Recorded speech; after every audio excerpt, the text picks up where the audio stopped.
වනේ මම මේ ලස්සන පරිසරයකට ඇවිල්ලා තියෙන්නේ. ඉබේ වැවුන වට්ටක්ක වෙලක් තියෙනවා. පේනා නේද ඔයාලට? මේ මම ලැබිලා මම දැන් මේ වගේ මේ දළු ටිකක් කඩන් යනවා. මේවා හරි ලස්සනට රසයට කරියක් හදන්න පුළුවන්. ඔයාලා දන්නවද මේ වට්ටක්ක දළු? මේ බලන්න ලොකු වැලක්. පේනවනේ? ඒක ලොකුවට ගිහිල්ලා තියෙන්නේ. මෙන්න ඩායි වට්ටක්ක දළු. ඒවත් හදන්න කාලා තියෙනවා. මෙන්න මේවා දළු අරගෙන හදට මේ රස කරියක් හදන්න. වට්ටක්ක දළු. බලන්න මේ ඔයාලට මේ දල්ල තමයි ගන්නේ යකෝ පුටු එක. රසවත් ආහාරයක් හදන්න මේ වට්ටක්ක දළු ටික අරගෙන රසවත් ආහාරයක් හදන්න මේ දැස්සිනේ හදන්නේ.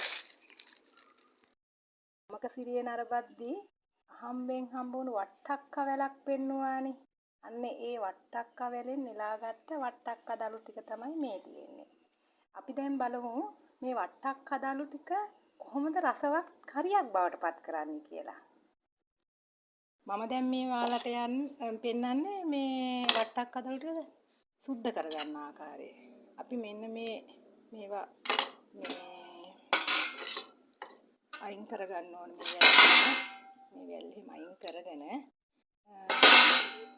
ඊට පස්සේ මේ නට්ට කපලා ඒ නට්ට සුද්ධ කරගන්නවා. අපි අර කොහිල දළු සුද්ධ කරනකොට ඒ වගේ මේ කරන්නේ ඒ වගේ අපි මේ අපි සෝදා පිරිසිදු කරගත් වට්ටක්ක දළු ටික. මේ ආකාරයට කුඩාවට අපි මේ ටික කඩා ගන්න ඕනේ. එහෙම මේ ආකාරයට අපි වට්ටක්ක දළු ටික මේ කඩා ගන්නවා.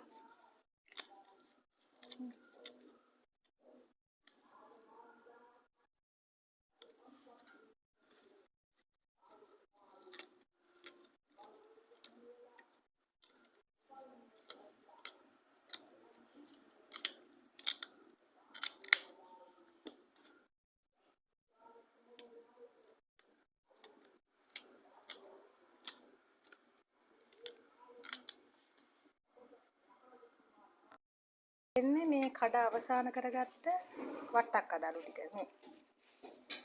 පේනවනේ? මේ වට්ටක්ක දළු කරිය දැන් පිළියෙල කරන්න අපි සූදානම් කරගෙන තියෙන්නේ. මේ ඒකට අදාළ මේ දේවල් තමයි මේ තියෙන්නේ. මේ චොප් කරගත්ත garlic තියෙනවා, green chilies තියෙනවා, mary leaves, onions, curry leaves. ඊට පස්සේ මේ සියල්ලම අපි මේකට මික්ස් දැන් තේ ටික රත් වීගෙන එනකොට අපි මේ garlic ටික දාගන්නවා.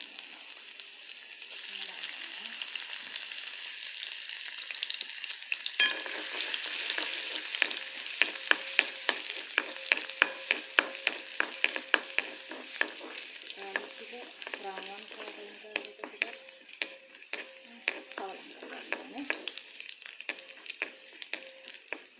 මේ ආකාරයට හදින් කවලා කරගෙන ඊට පස්සේ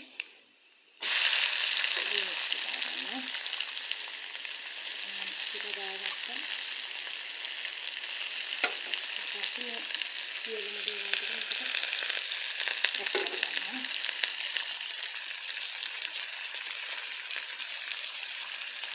කරගෙන මුදින් දාගන්නවා.